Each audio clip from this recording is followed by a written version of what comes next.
Bonsoir à tous. On est très près l'une de l'autre, là, non? On n'est pas encore dos à dos, on verra tout à l'heure. Bonsoir.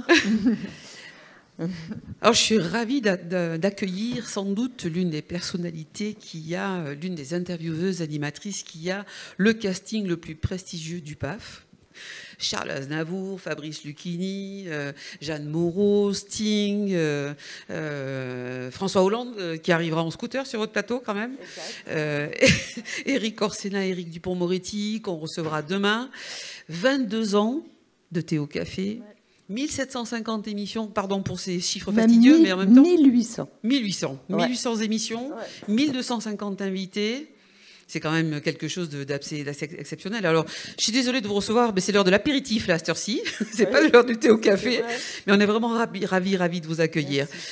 Est-ce que vous imaginiez, donc, puisque l'émission s'est arrêtée il y a 1 an, ouais. Donc il y a 23 ans, que la longévité de cette émission serait celle qu'elle fut? Tout d'abord, bonsoir. Moi, je suis contente aussi d'être là. Moi, j'aime partager ces moments, voilà, avec peut-être des personnes qui ont été fidèles à Thé au Café pendant toutes ces années, j'imagine. Donc, ça me fait très, très plaisir, voilà, de pouvoir partager cet échange. Et puis, merci à vous, parce que je sais que vous avez travaillé sur mon cas. Quel cas. Et oui, c'est une position singulière que la nôtre, hein, d'ailleurs. Vous qui êtes interviewé et moi qui interviewe une intervieweuse, donc... Ouais, c'est un peu l'arroseur arrosé. Moi, je préfère vraiment être à votre place parce qu'on sait très bien que derrière les questions, en fait, on se cache. Oui, on en parlera. Et là, il va falloir effectivement un petit peu développer. Donc, pour répondre à votre question, évidemment, quand ça a commencé, je ne pensais pas que ça durait évidemment aussi longtemps. C'est pour ça que lorsque l'émission s'est arrêtée d'une manière un peu violente, comme chacun sait, il y a eu des jolies pétitions de téléspectateurs, aussi d'invités, de personnalités. Mais et je me dis aujourd'hui que c'est une chance incroyable parce que dans le paysage audiovisuel de français, 22 ans, il n'y en a pas beaucoup. Je crois qu'il n'y en a même pas, à part des chiffres et des lettres, mais c'est encore toute autre chose. Les journaux, évidemment, de télé, mais avec une seule c'est vrai que j'ai créé cette émission, donc j'étais productrice de l'émission, et puis j'ai été évidemment la seule pendant toutes ces années à l'animer avec une équipe d'une douzaine de personnes. Donc je suis heureuse de ces 22 années parce qu'on a tissé des liens ensemble très forts. Et je m'en rends compte encore aujourd'hui par ces livres, puisque je suis toujours évidemment face au public qui vient souvent, enfin les personnes viennent et puis se mettent devant moi et me disent vous nous manquez. Oui, mais oui. Alors, ça, je trouve que c'est un cadeau. Hein. Merci. 500 000, à peu près une moyenne de 500 000 spectateurs à chaque émission, ce qui est quand même un chiffre assez considérable pour un horaire. Vous me direz, c'est effectivement le samedi et le dimanche matin. Et donc, qu'est-ce qui a fait, selon vous, est-ce que vous vous êtes posé la question au fil de ces 22 années du succès de cette émission? Pourquoi vous avez créé cet attachement avec votre public et les invités que vous avez reçus aussi? Personne n'en voulait de cet horaire. Hein. Mais alors, personne. Hein. Moi, je présentais le journal de la nuit. Oui. Et puis, c'était Hervé Bourges à l'époque qui était président. Donc, il me dit, là, il avait quelqu'un d'autre Ça arrive à la télé. Hein. Il avait quelqu'un d'autre à mettre à la place, à ma place. Donc, pendant quelques mois, je me suis demandé ce que j'allais faire. J'étais toujours salariée de France Télé. Quand même, ça, c'est quand même de l'argent public. Donc, j'ai présenté des projets. Et puis, il y a eu la possibilité de faire une émission. Mais cette émission, elle devait se faire en direct au départ. Et puis, comme le coût était trop élevé, on l'a enregistré, mais on l'enregistrait quand même très très près de la diffusion. Donc, je pense que les téléspectateurs, le public, le ressentaient pas. Parce qu'on le faisait en plus dans les conditions du direct. Hein. Il y avait très très peu de montage. Donc pourquoi parce que je pense que j'ai du mal toujours à parler un peu à l'imparfait. C'était une émission en tête-à-tête. Et il y a très peu d'émissions, en fait. Il n'y en a presque pas intimistes. C'est-à-dire qu'on parle de l'art de la confidence. Alors, je ne sais pas si c'est un art, mais en tout cas, la confidence, elle peut se faire que dans un climat un peu feutré, le décor était particulier, on était à deux, mais on invitait, je pense, aussi les téléspectateurs à participer en fait à notre conversation, à notre entretien, à notre conversation intime. Et c'est ça que j'aime bien à la télévision, c'est quand on fait voilà, un gros plan sur quelqu'un, mais on se dit que, que le téléspectateur, on le laisse pas de côté, on l'englobe à notre histoire. Et ça, c'est important. Il n'y avait pas de chroniqueur. Bon, maintenant, toutes les émissions ont un chroniqueur ou des chroniqueurs, pourquoi pas, hein, ça se passe par bande. Et puis, il n'y avait pas de public. Voilà, j'avais pas de majorette, j'avais pas de jolie fille, bimbo, voilà, un petit peu comme ça en arrière-plan. Et c'est vrai que c'est comme ça qu'on arrive à tirer, je pense, la quintessence, en fait, de la personnalité qui est en face de vous, quoi. Vous parliez des téléspectateurs. Est-ce que, justement, c'était une pensée que vous aviez, c'est de se dire cet artiste, cet homme politique, ce sportif que j'ai en face de moi, les Français peut-être se posent cette question ou ont envie de la lui poser. Vous aviez ce sentiment quelquefois d'être, pas forcément le porte-parole, mais un peu de ça c'est très juste, parce que je refuse, et même encore aujourd'hui, maintenant je travaille pour un autre organe, mais cette fois de presse écrite, je refusais en fait de rencontrer la personne. C'est-à-dire que je crois qu'aujourd'hui, la télévision est trop complice. Elle fait de la communication et non plus de l'information. Tout à fait. Et bon, pour ma part, c'était de l'information, aussi un peu divertissement, mais c'était aussi de l'information sur la personnalité de quelqu'un, sur son caractère, sur ses convictions, sur son parcours aussi, bien sûr. Et qui peut donner un éclairage justement sur les positions qu'il a pu prendre ou des choix culturels, artistiques, bien sûr. Et même ses contradictions au fil du temps.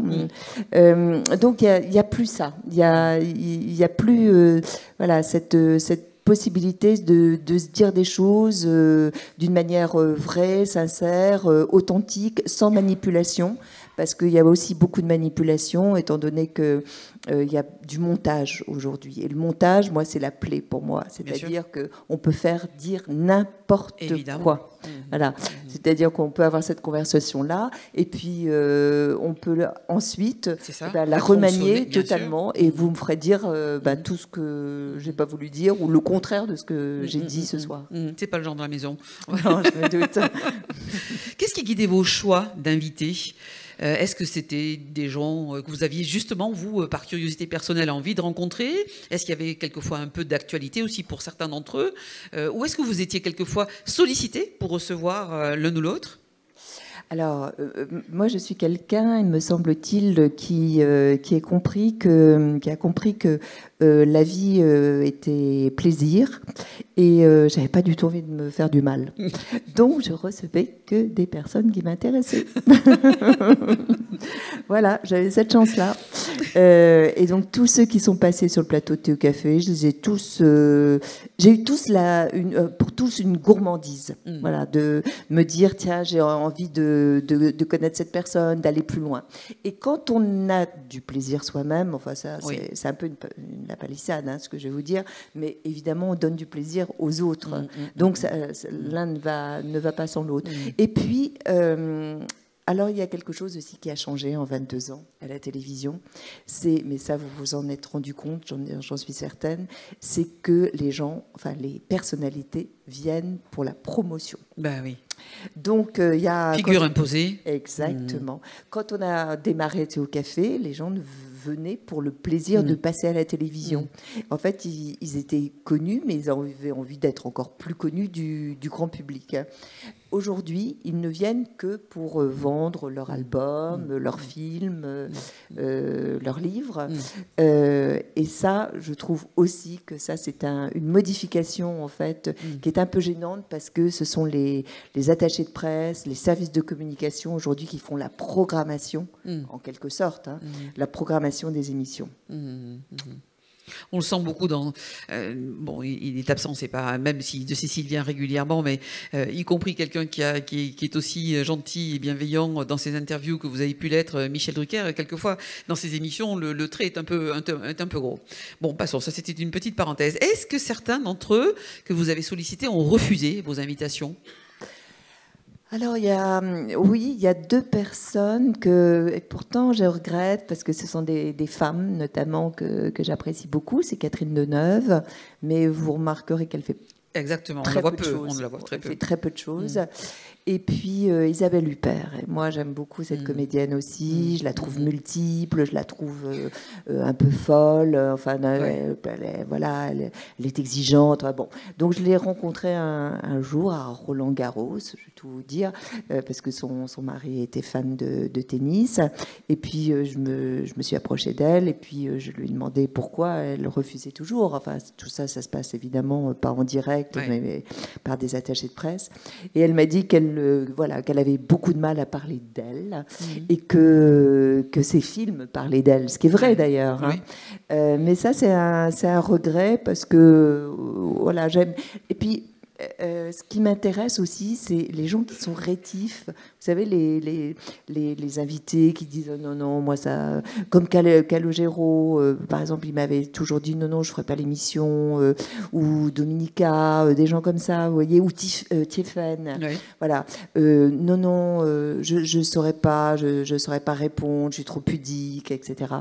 Et en définitive, c'est ça pour nous qui aimons poser des questions, c'est un challenge. Et là, tout à coup, on nous challenge. Alors, je trouve que la barre est encore plus haut.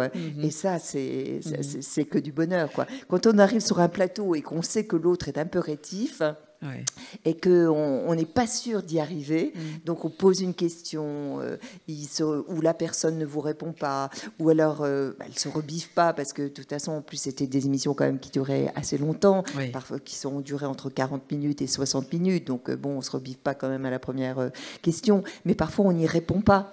Donc il faut retourner au charbon, si je puis dire. Alors, une deuxième question, un petit peu plus pointue, puis une troisième, et puis on laisse reposer, et puis on passe à autre chose, et puis on revient de nouveau au thème. Ça, c'est passionnant. Voilà. Ça, c'est peut-être l'art de la confession, c'est ça. C'est de tenter de rentrer, vous voyez, par des chemins qui ne vous sont pas offerts très naturellement. Voilà. Donc, il faut créer une faille. Le vernis. Voilà, c'est ça. Et dès qu'on trouve la faille, quel bonheur. Une faille consentante. Bien évidemment, bien sûr. Mais n'y a-t-il pas dans ces résistances aussi peut-être la peur d'échapper au contrôle? C'est des gens qui ont peut-être peur de livrer trop d'eux-mêmes et qui sont même pas soucieux de leur image, j'allais dire, mais qui ont peut-être peur de se livrer. Oui, vous avez raison. Alors moi, j'ai rencontré ça plutôt dans la classe politique. Je trouve que ce sont ceux qui sont les plus hermétiques. Plus hermétiques, effectivement, à l'intime. Je trouve que les femmes politiques parlent davantage. Elles sont plus sur l'émotion, plus sur la sensibilité. Elles se cachent moins. Mais aussi, avec les dernières années, j'ai ressenti un phénomène nouveau dans la classe politique. J'ai senti aussi que comme nous sommes dans une ère où... d'hypercommunication. Et on montre sa vie. On montre sa vie. Avant, on avait des albums photos. Maintenant, on a Instagram. Alors, sur Instagram, on montre toute sa vie. Le petit déjeuner en famille. On est dans son bain, on prend une photo dans son bain. Ses pieds sur la plage, là, ça marche très bien. Voilà, ça, les pieds nus sur la plage. Je sais pas, on se met du vernis à ongles. On prend une photo de vernis à ongles. Enfin bon, donc il y a des choses qui vont bien. Bien sûr. Quand on est à, je sais pas moi, aux pyramides d'Égypte et qu'on se montre là, pourquoi pas. Mais donc on connaît toute la vie de tout le monde. Et les artistes et la classe politique commencent aussi à s'y mettre. Donc la difficulté aujourd'hui, même pour l'intimité en fait en télé, c'est que les gens n'ont plus tellement envie de venir à la télé pour parler d'eux, puisqu'ils ont leur propre réseau. Ils ont Twitter, ils ont Facebook, et ils ont Instagram où ils montrent leur vie privée. Et les stars, aujourd'hui, montrent leur vie privée sur Instagram. C'est-à-dire qu'ils ont leur propre chaîne. Voyez Ah oui, et ça, c'est une différence avec, il n'y a pas si longtemps que ça. Il y a 5-6 ans, ça ne se faisait pas, ces choses-là. Oui. Voilà, donc l'intime est passé dans le rituel, dans l'habitude, même pour les hommes et pour les femmes politiques. Et ça, c'est quelque chose de très, très nouveau. L'intime devient public. Oui, exactement. Ouais. Est-ce que selon vous, ont-ils toujours été sincères dans leur réponse à vos questions? Comment savoir? Il me semble que oui. Il me semble. Ce que je sais, c'est que après 1 heure passée sur le plateau de Thé au Café, ils ressortaient, ils étaient vannés. Parce que parler de soi pendant 1 heure, c'est fatigant. En plus, bon, quand on est en tête-à-tête comme ça, on est tenu. Enfin, vous me tenez, là. Je ne peux pas m'échapper. Mais pas à votre corps défendant. Non, c'est sûr. Et donc, c'est ça aussi, c'est ça qui m'intéressait aussi, c'est de creuser le sillon. Et oui, je dirais quand même qu'ils étaient authentiques, vrais. Et puis, bon, on va peut-être parler des livres, mais bien sûr. Là aussi, je ressens que j'ai tissé des liens pendant toutes ces années avec énormément. Vous citiez un chiffre assez important. Et quand on tisse des liens pendant tout ce temps avec des personnes connues, à un moment donné, il y a un climat de confiance qui s'instaure. Donc, pourquoi venir dans une émission comme Thé ou Café si on n'est pas sincère? Dans ces cas-là, on survole et on reste sur la promotion. Oui, mais on le ressent, ça se sent. Tout à fait. Quel est votre meilleur souvenir, ou quels sont vos meilleurs souvenirs sur 1250 rencontres? Moi, j'ai bien aimé. Alors, plein de gens, hein, évidemment, plein. Comme je vous le disais, comme personne ne m'a obligée à les recevoir, donc j'avais du goût pour elles et pour eux. Moi, j'ai beaucoup aimé Sting. D'abord, esthétiquement, plastiquement. Je partage. J'avoue que le dos à dos, alors là... C'était assez... Oui, parce que c'était vraiment du dos à dos. Hein. C'était collé-collé. Ah ouais. De plus, il avait un petit pull style un peu Missoni, vous voyez, en maille. À même la peau. À même la peau. Et puis, je lui ai posé une question d'ailleurs sur son tatouage. Ouais. Parce que je me suis dit comme ça, il pourrait peut-être un petit peu se dévêtir. Bon, c'était un petit peu décevant parce que c'était seulement sur l'épaule. Mais bon, donc ça, c'est vrai que Sting m'a beaucoup plu sur ce plan-là, mais pas seulement sur ce plan-là.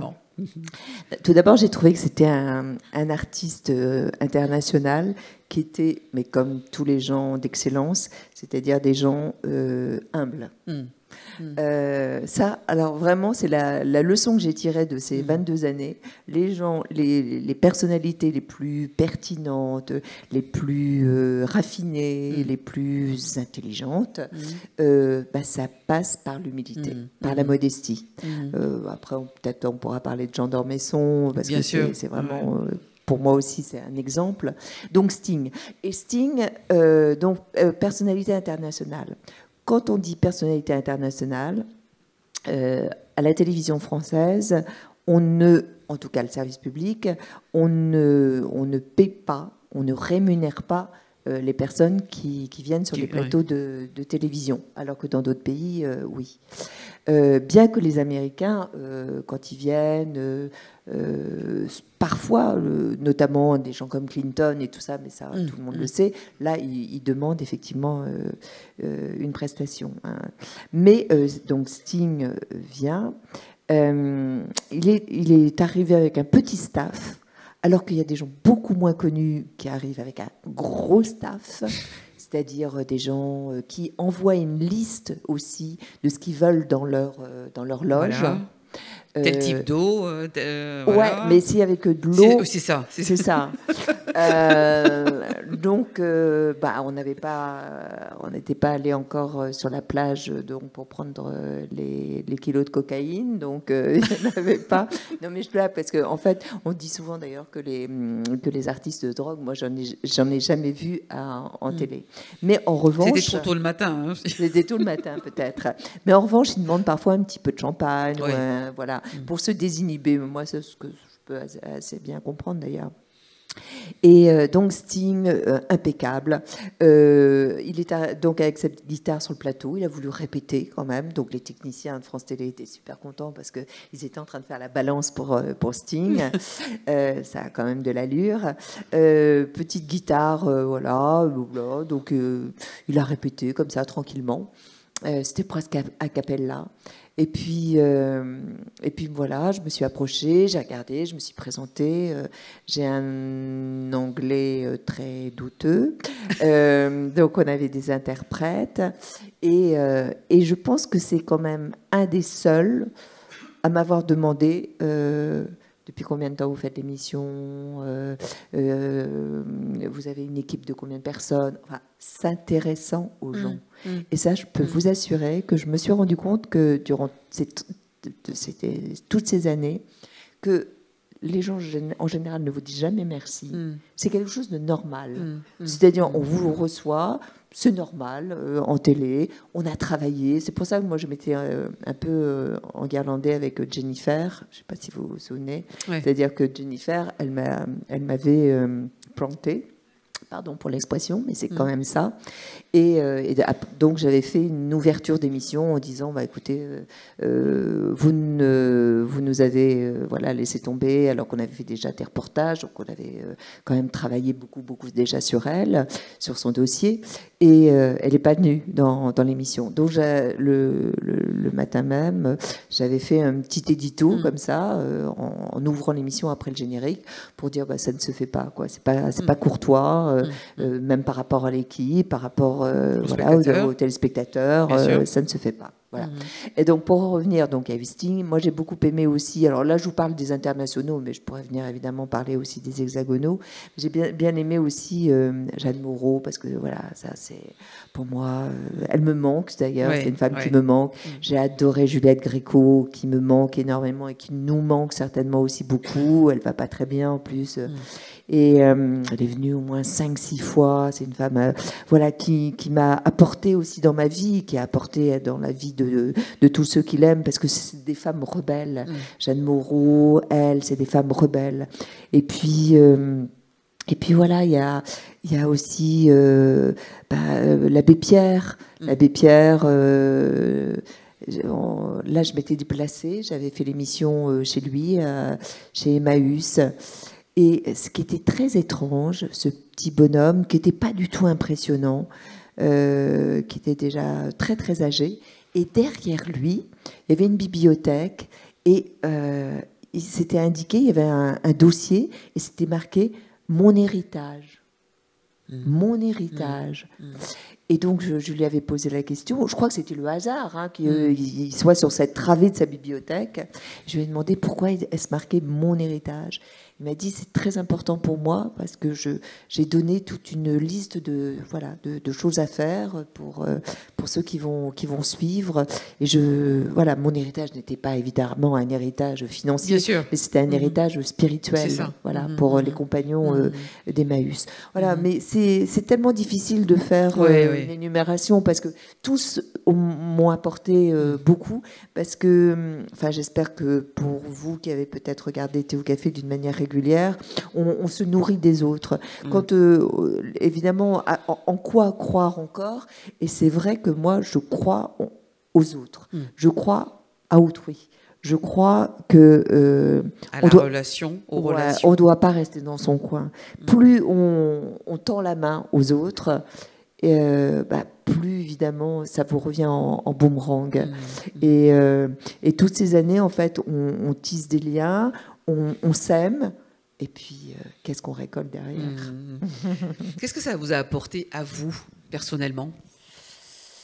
Moi, ça m'a nourri. Je pense que j'étais quelqu'un de auto-centré. Bon, je suis toujours, hein, parce qu'on est tous, c'est vrai, enfin, on s'aime bien quand même. Mais ouais, j'ai l'impression, moi, d'avoir d'abord vécu plein de vies. Plein de vies. Non pas par mes actions, mais par les actions des autres. Le fait qu'on rentre dans la vie de l'autre, dans son enfance, parce que moi je commençais toujours l'émission par l'enfance. L'enfance, évidemment, c'est les fondamentaux, hein, ça c'est sûr. Hein. Donc, et on le retrouve, on va en parler de votre livre tout à l'heure, on le retrouve livres, aussi, bien sûr. Bien sûr. Et donc on apprend beaucoup évidemment de déchirures, c'est-à-dire des parents qui divorcent, ou où on devient orphelin de père, orphelin de mère, etc. Et il y a toujours une déchirure en fait. S'il y avait un point commun à toutes les personnes rencontrées, il y a eu à un moment donné, il y a eu une blessure, une déchirure, il y a eu une faille. On parlait des failles. Bon, mais comme tout le monde, mais peut-être encore plus que les autres. Et je crois que c'est ça qui leur a donné, enfin c'est la résilience de Boris Cyrulnik, hein, c'est ça qui a donné l'envie aussi d'émerger, de se distinguer, de traduire en fait cette blessure par un talent, par une passion, grandir en fait, grandir à partir d'une fleur qui n'arrivait pas à s'épanouir, mais il y a eu un déclic et tout à coup, bah voilà, la plante grandit et on peut atteindre comme eux quand je dis eux, c'est vraiment voilà des gens connus. On atteint des belles zones d'inconfort aussi et qui font que le talent, la richesse se développe et qu'on devient aussi exemplaire. Parce que moi, dans l'émission, j'aimais bien, et dans les livres aussi, j'aime bien attirer un enseignement. J'aime que ceux qui regardent une émission ou qui lisent un livre disent, tiens, ça a valeur d'exemple, ça peut m'aider dans la vie. Bien sûr. Il y avait de l'ordre pour certains d'ailleurs, et on le retrouve, on va en parler dans quelques minutes, de l'ordre de la revanche aussi dans la vie, de ce qu'ils avaient pu vivre dans leur enfance, vous l'avez dit, les premières années. Que livriez-vous de vous dans vos questions, dans ces émissions? Parce que on peut difficilement rester absolument neutre et absolument et aseptisé, et tant mieux, et tant mieux. Alors le journalisme n'est pas neutre.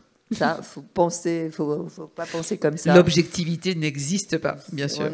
Tout est subjectivité, ça va de soi. Si je choisis, je sais pas, Pierre Arditi ou si je choisis Éric Orsena que vous allez recevoir demain. Ben, c'est pas neutre, voilà, parce que j'aurai le goût pour ces personnes, et puis tant mieux que on est dans notre questionnement.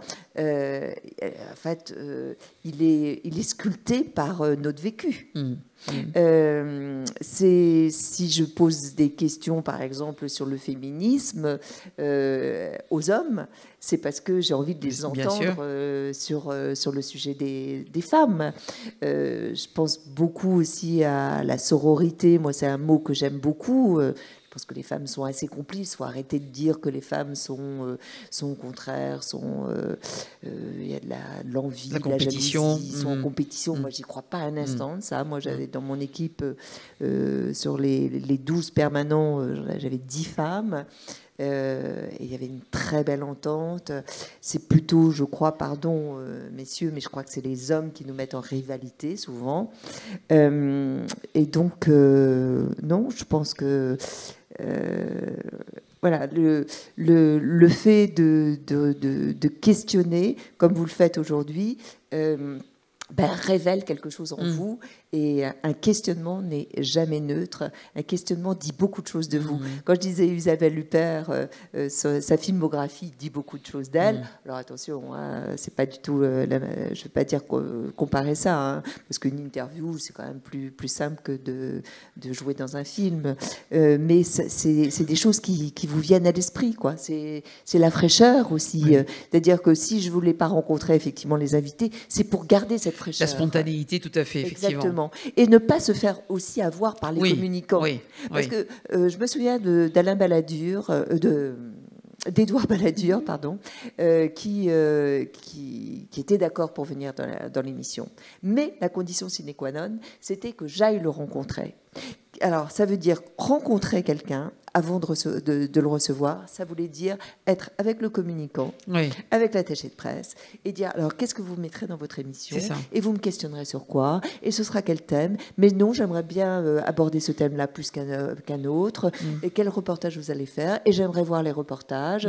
Et quelles sont les images d'archives que vous allez montrer, etc. Donc, ça veut dire que c'est plus vous qui êtes maître ou maîtresse de l'émission, mais c'est l'invité. Et puis aucun intérêt d'avoir des éléments de langage, puisque vous parliez tout à l'heure de l'hypercommunication, on est là-dedans aussi maintenant. Ils sont tous avec leurs petits les éléments de langage qui ont été préparés par les communicants, et ça n'a plus rien de sincère. Tout est fabriqué à l'avance. Ouais, et notamment les politiques. Bien sûr. C'est sûr, bien sûr. Ouais, ouais. Mais même les éléments de langage, je vois, moi j'ai reçu, c'était un très mauvais souvenir, de Cécilia Attias. Ah oui. Eh bien, comme elle est communicante, elle est arrivée. C'était évidemment, elle avait écrit un livre sur l'ex-Madame Sarkozy. Voilà, sur son parcours. Et je lui ai posé des questions sur la fin à l'Élysée. D'ailleurs, moi, j'avais trouvé ça plutôt grand seigneur. Enfin, c'était assez incroyable d'ailleurs que cette femme. Un peu rock'n'roll, mais c'était bien. Elle avait réussi à amener son mari jusque-là. Et puis au moment où il arrivait à l'Élysée, elle s'en allait. Bon, je trouvais que ça avait plutôt fière allure, voilà. Enfin, bon. Voilà, ça, ce sont des personnes qui ne sont plus dans la sincérité.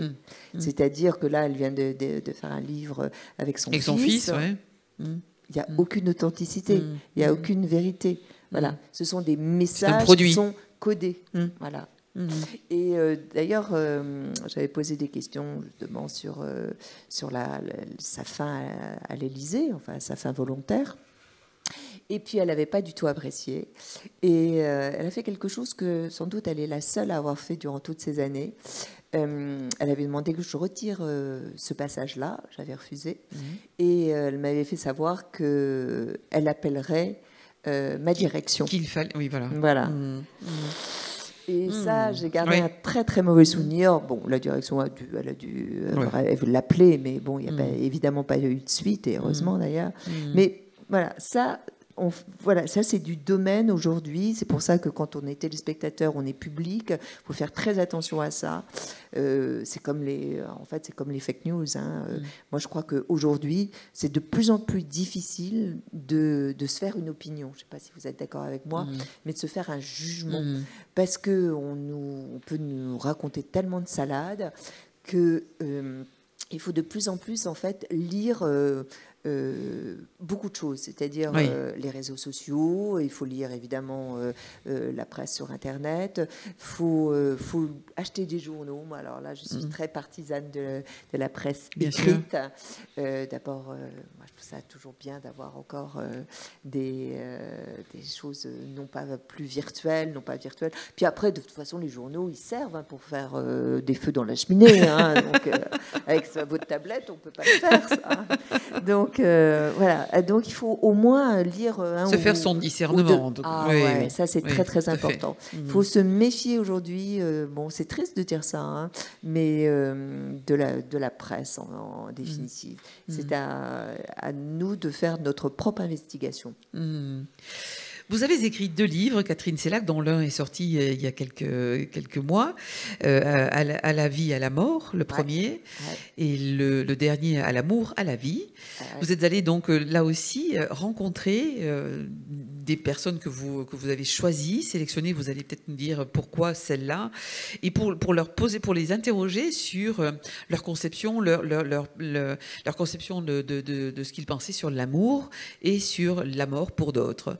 Et je dois dire que là, ce sont des moments, c'est des propos in extenso. Hein. Vous n'avez rien retiré. Il n'y a pas de montage là non plus, ou très peu. Pourquoi c'était une volonté de prolonger un peu le plaisir de l'entretien, de la confidence, de l'intime que vous aviez sur le plateau? Alors, le premier, il s'est fait pendant Thé au Café. Le premier, donc, sur la mort. Et c'est vrai que je le raconte dans la préface. Mes parents sont morts en 2015 à 3 mois d'intervalle, donc ça fait un petit choc. Et moi, j'étais très crâneuse. Moi, je disais, moi, je me suis préparée à la mort de mes parents. Ils ont 90 ans, c'est normal. C'est la nature des choses. Et puis, ça a été un choc, j'avoue. Parce que d'abord ils sont morts vraiment à un délai très court, et puis je pensais pas que être orpheline à tout âge, ben c'est difficile, c'est un passage, c'est une épreuve. Bon, tout le monde connaît ça.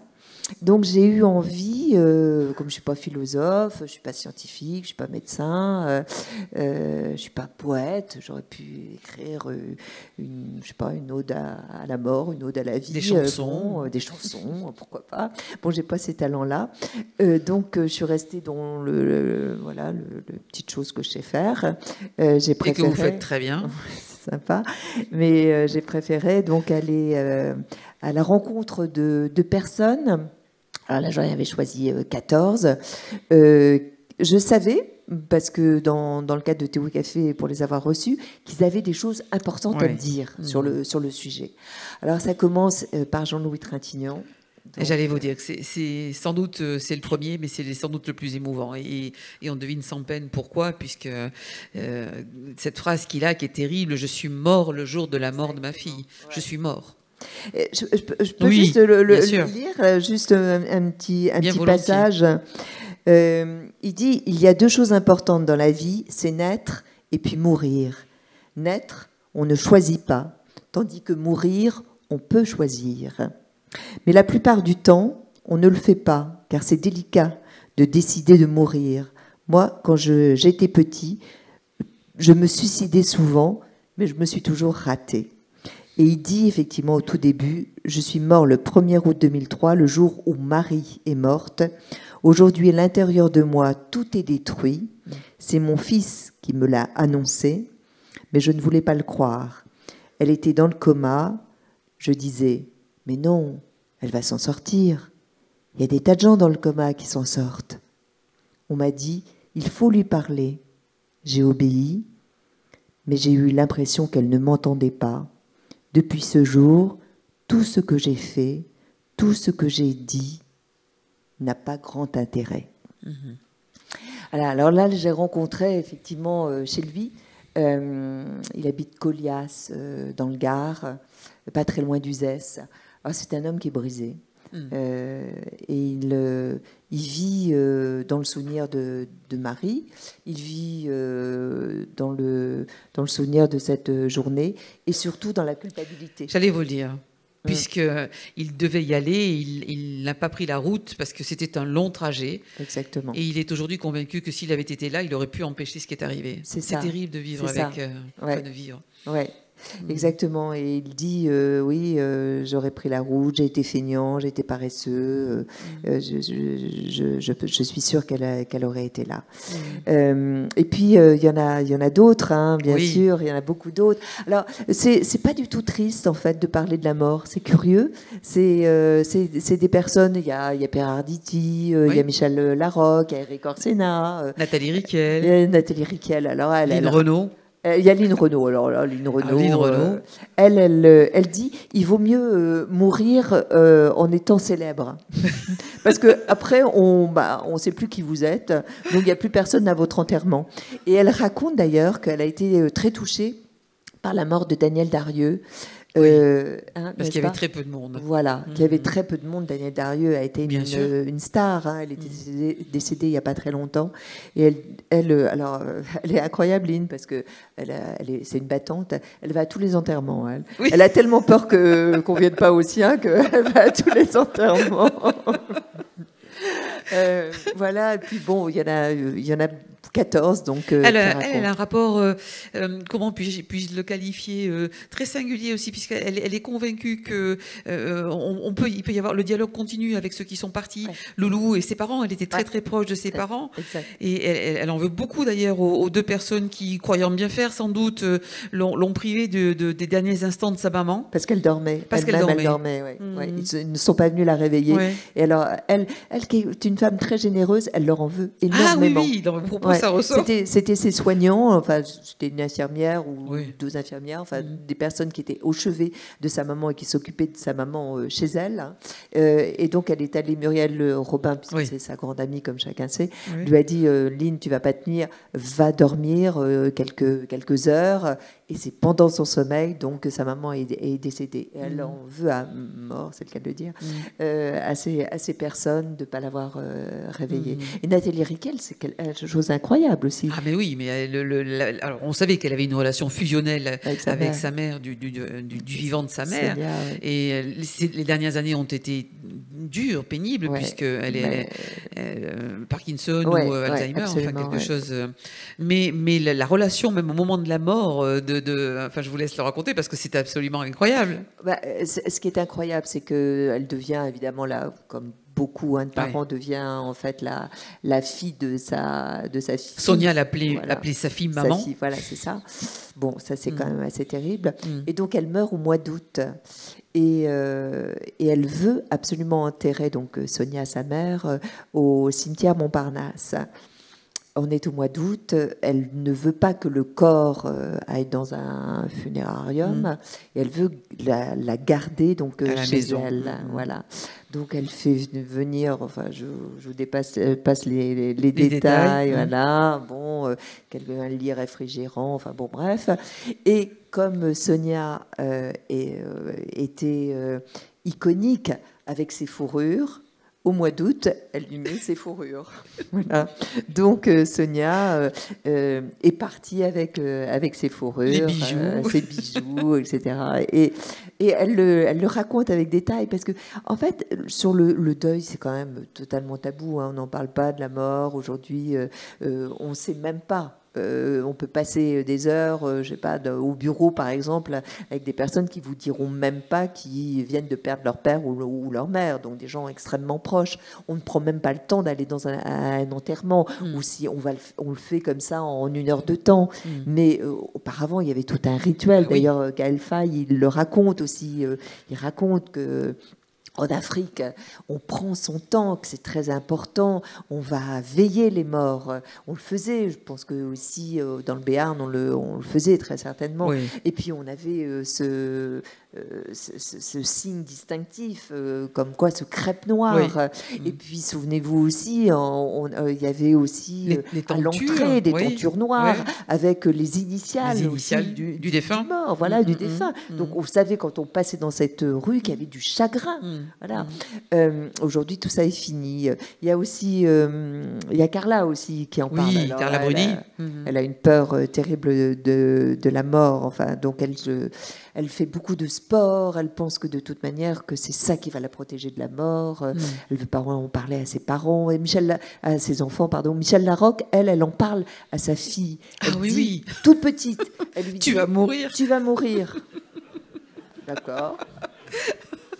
Aux grandes dames, quelquefois, elle raconte effectivement, ou elle vous raconte effectivement, que quand elle est au milieu mais ne t'inquiète pas, de toute façon, je vais mourir. Enfin, elle choque presque les gens qui sont autour d'elle de parler de ça avec une petite fille. C'est ça. Et même, elle est très contente, dit-elle, quand sa fille lui dit, quand elle lui dit, je t'ai manqué, ma chérie. Non.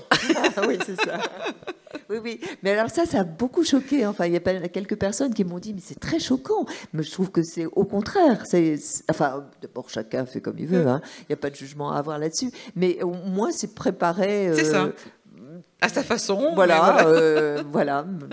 Même même petite, on a le droit de savoir aussi que on est de passage, quoi. Voilà. À propos de l'amour, alors l'amour, celui-là, il est tout récent puisqu'il a 15 jours, donc je l'ai appelé À l'amour à la vie. Et là, de nouveau, c'est 14 autres personnes. Là, c'était en dehors évidemment de Thé au Café, puisque j'avais plus l'émission. Et là, je suis allée aussi à la rencontre de personnes avec lesquelles je me sentais bien. Je savais que c'était des personnes qui me feraient confiance. Et là, ça va assez loin. Je dois dire que j'ai été très, très surprise par ces confidences qui sont vraiment, qui relèvent de l'intimité. Ah oui, totalement. J'ai été surprise, même parfois, j'étais même un peu gênée. Lesquelles vous ont gêné? Écoutez, franchement, j'ai été gênée par Sandrine, notamment. Sandrine Bonner, j'allais vous le dire. Pas gênée, mais... la liberté avec laquelle elle... C'est ça. Je ne pensais pas qu'elle irait jusque-là. C'est-à-dire que, vous savez, Sandrine Bonner, elle était assez rétive quand même. Souvenez-vous, devant Closer, il y avait des paparazzi qui l'avaient suivie à un moment donné de sa vie, et elle avait déversé un camion de purin. Devant chez Closer. Donc, quand j'ai commencé, elle a accepté, donc on s'est retrouvés chez elle. En plus, les personnes, là, je les ai rencontrées en général chez eux ou chez moi. Donc, vraiment dans un lieu où on se sentait bien, on était intime, on pouvait rester des heures. Et elle m'a parlé donc de cet amoureux. Ce qu'on ne savait pas, en fait, un homme avec lequel elle vivait depuis 4 ans, qui l'a battu, qui l'a plus qu'agressé, qui l'a elle a été assez sévèrement blessée, bien sûr. Et elle était en plein tournage d'un film avec Jacques Dutronc. Pendant plusieurs mois, le tournage a été suspendu. Et elle est allée voir un chirurgien, puisqu'il a fallu faire de la chirurgie, puis après de la chirurgie esthétique sur sa mâchoire. Et, des dents cassées. Des dents cassées, voilà. Et le chirurgien lui a dit, parce qu'elle était dans le déni, lui a dit, mais vous savez... Parce qu'il lui a dit, tu es tombée, c'était une chute. Vous n'êtes pas tombée, ne croyez pas ça.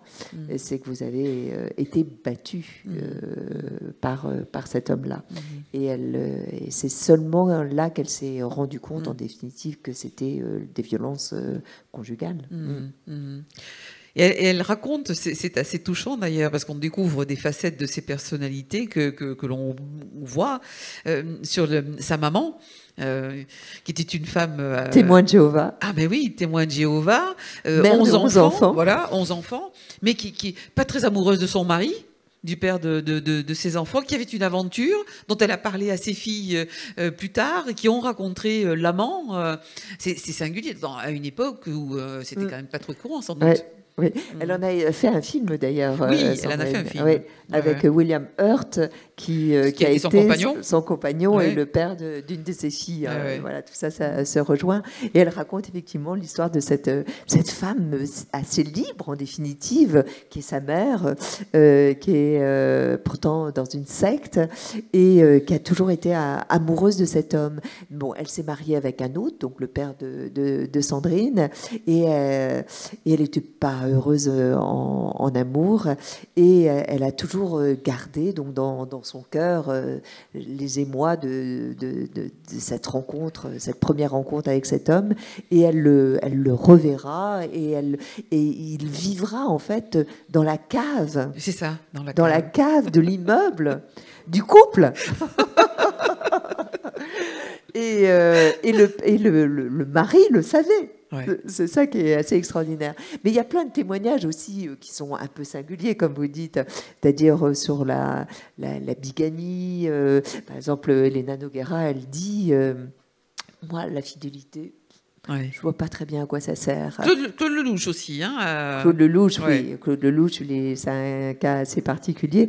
Et elle dit oui, moi, dès l'instant, de toute façon, où mon amoureux revient dormir le soir avec moi, tout va bien. C'est l'essentiel. Voilà, c'est l'essentiel. Voilà. Donc elle voit les choses comme ça. Elle a dit, moi je suis comme un cow-boy. C'est exactement l'idée de cow-boy me plaît assez. Et alors Claude Lelouch, lui, est très étonnant parce qu'il a eu, comme chacun sait, pas mal de femmes. Oui. C'est un amoureux. Amoureux de l'amour, c'est ce qu'il dit. Et puis dans son cinéma aussi, c'est quand même un cinéma de l'amour.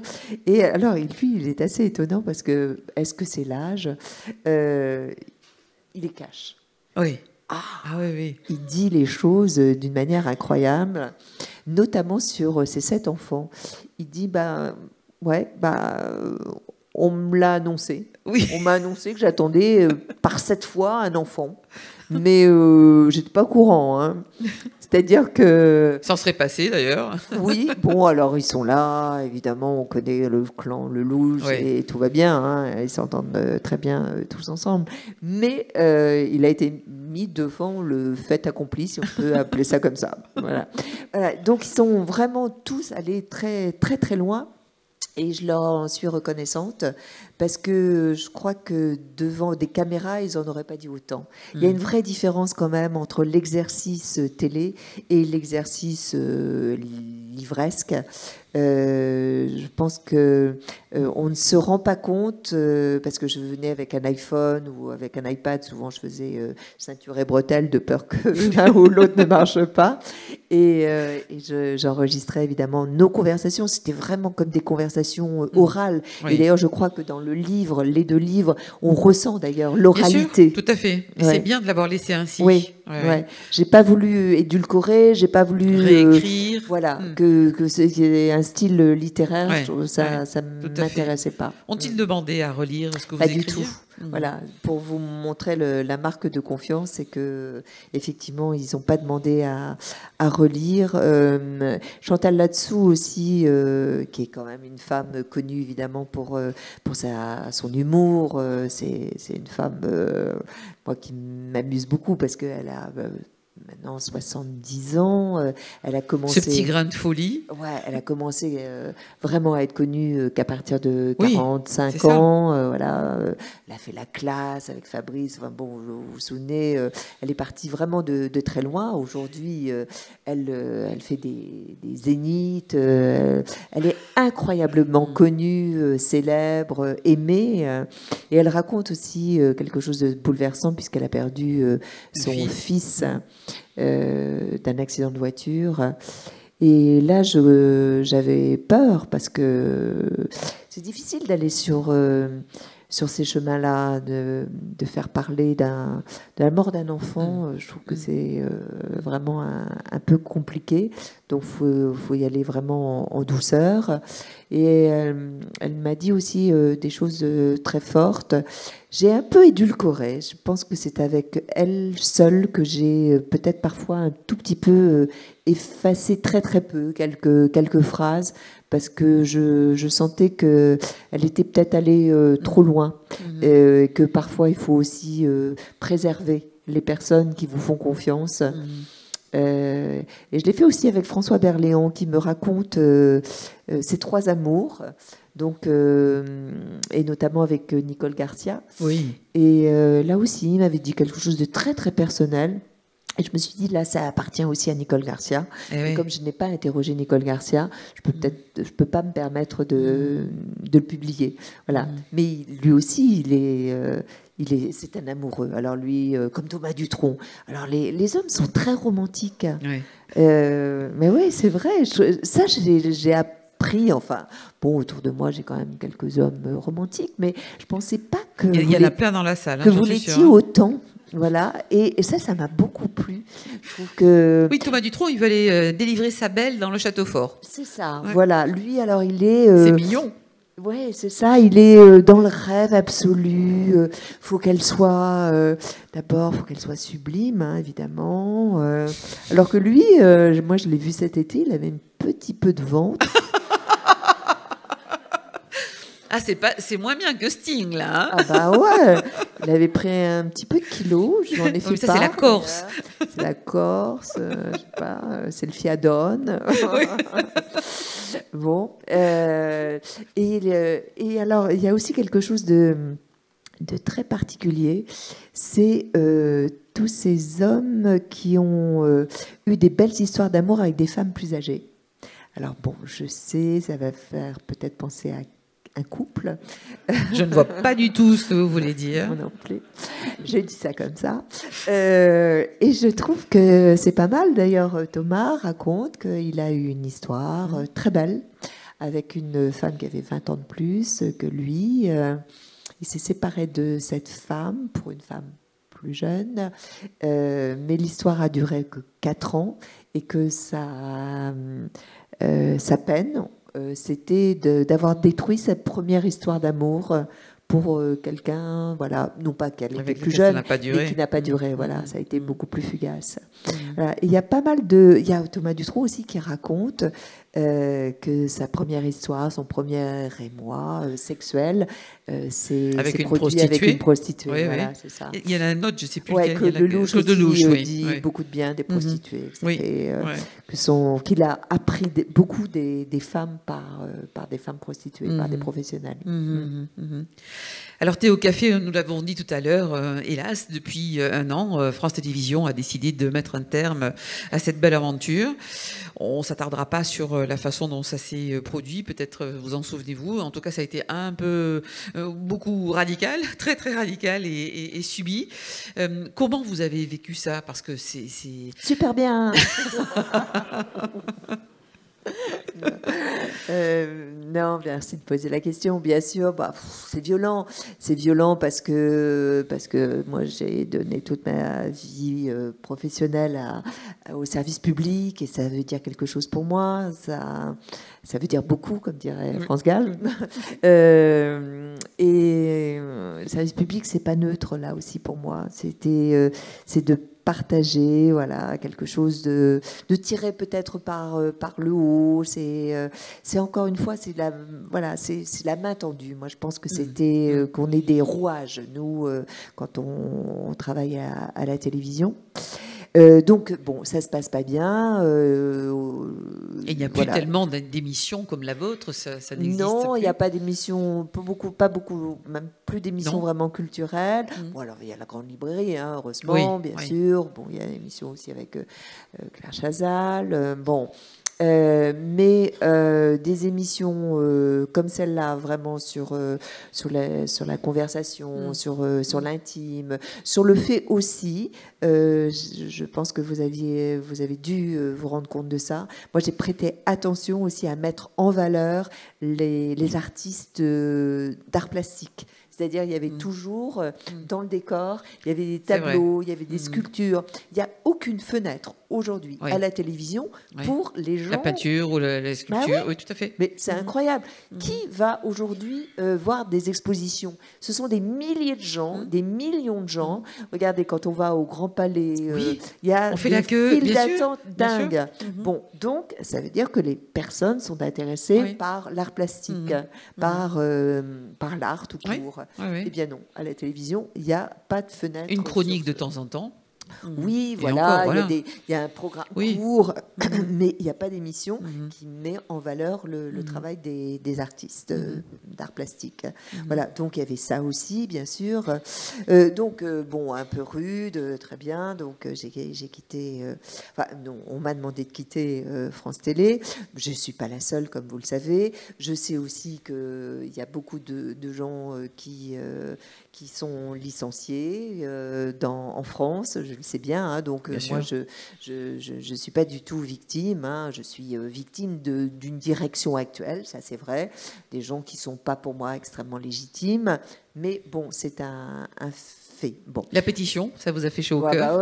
La pétition, ça m'a fait vraiment plaisir parce que je me suis dit qu'on avait entretenu des jolis liens ensemble. Mais alors, bonne nouvelle, il y a un après la télé.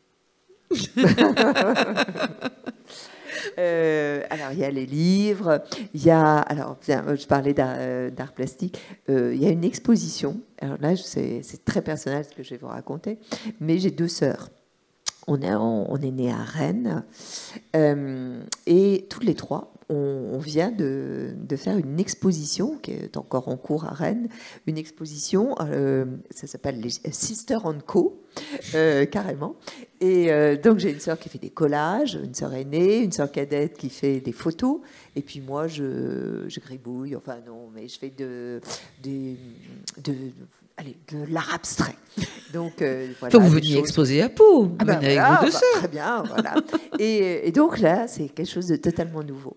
Je vais faire aussi des masterclass au Théâtre de Nice. J'ai une amie qui s'appelle Muriel Mayette-Holz, qui était à la Villa Médicis et qui était aussi administratrice à la Comédie Française, de la Comédie Française, et qui m'a demandé, elle vient de prendre le Théâtre de Nice, et elle m'a demandé donc de faire des spectacles avec un invité sur la scène du Théâtre de Nice.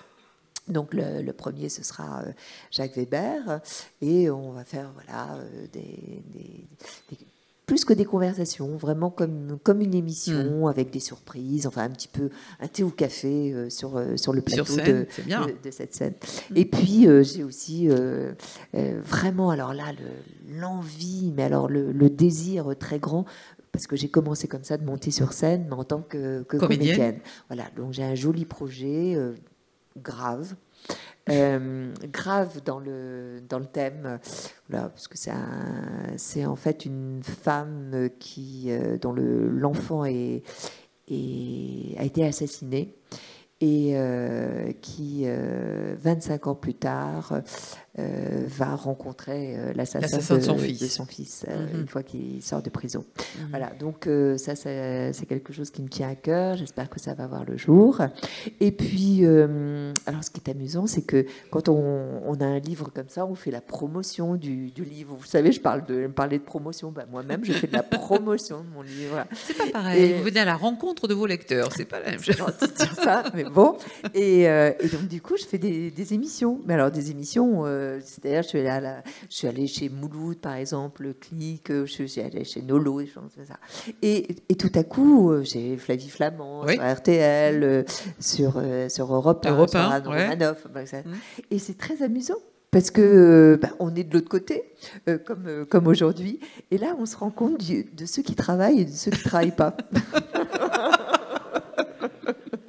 Aïe, aïe, aïe. Voilà. Quand on s'est décelé les, c'est ça. Les ficelles. On connaît évidemment les ficelles. Alors, vous savez, c'est ceux qui ont gardé... La 4e de couverture, terminée. Donc, alors, vous avez... oui, c'est ça. Oui, très bien. Donc, alors, à vous de faire le speech et de faire le pitch et le spectacle, quoi. C'est à vous de donner. Et puis, alors, il y a ceux qui ont, comme vous aujourd'hui, qui ont travaillé le sujet, qui ont lu, qui ont pensé aux questions, qui cherchent aussi un petit peu à vous coincer, parce qu'ils se disent oh tiens, elle pendant 22 ans elle a coincé les autres, je vais voir jusqu'où je peux aller. Et tout ça c'est amusant parce que on perçoit les choses, et puis aussi on est un peu dans un inconfort. C'est beaucoup plus difficile franchement de parler de soi que comme aujourd'hui. Encore là, c'est délicieux. Mais voilà, donc voilà, ma vie est très différente. Alors la télé, je pense que ça pourra revenir, mais je voudrais pas faire un sous-thé au café, parce qu'on a vécu des choses très belles, avec des beaux artistes, avec des beaux invités, avec des téléspectateurs merveilleux. Je voudrais pas faire un truc, vous savez, avec un cyclo sur fond bleu, sur fond vert, un décor un peu moyen, et puis voilà, avec une oreillette, parce que moi j'ai jamais travaillé à l'oreillette, personne m'a jamais rien dit dans l'oreille, moi j'étais toujours rebelle à ça, alors que maintenant tout se fait à l'oreillette, sauf Michel Drucker aussi qui n'a pas d'oreillette. Et puis vous travaillez pour la presse écrite? Ah oui, j'ai oublié, je travaille pour Gala, le journal Gala. Alors je fais les grands entretiens il y a toute une rédaction, mais moi, ils m'ont demandé de me charger de grands entretiens. Donc, je retrouve, il est vrai que vous avez peut-être un carnet d'adresses. Voilà, donc quand même, la dernière fois. Ben oui, j'ai oublié de vous dire quand même que Alain Delon aussi, ça fait partie quand même des beaux souvenirs. Voilà, donc ça, c'est bien parce que c'est un homme. En fait, c'est très intéressant de rencontrer aussi les personnes, vous savez, qui ont eu un très beau parcours et puis qui sont moins dans la lumière. Alors bien que Alain Delon restera toujours une icône, mais c'est un peu comme Claude Lelouch, et qui sont dans le lâcher-prise. Et tout à coup, il y a l'authenticité, la sincérité dont vous parliez qui émerge et qui surgit. Sans phare. Voilà, et là, ça devient extrêmement intéressant. Bien sûr. Alors, ça ne veut pas dire que je suis gérontophile, mais c'est vrai que les personnes qui ont déjà une patine, une épaisseur sont souvent quand même plus intéressants sur la longueur, sur des émissions longues. Ça, c'est une vie comme celle d'Alain Delon. Oui, il y a beaucoup de choses à dire. Là, j'espère qu'il va mieux. Parce que on espère tous aussi ça. Il a eu une petite baisse de régime. Ouais. Catherine Sellac, vous le savez sans doute, Confidence, c'était le titre de notre rencontre. C'est une racine commune avec confiance. Et je pense qu'effectivement, c'est parce que vous aviez inspiré confiance aux personnes que vous receviez qu'il y a eu cette alchimie, ce plaisir des spectateurs qui était le reflet, l'écho du plaisir que vous éprouviez à les interviewer. Oui, mais alors, il y a aussi le mot con. Alors, je le prends pour moi. Pas du tout. Pourquoi dissocier confidence et confiance? Merci beaucoup pour cette rencontre, Catherine Sellac.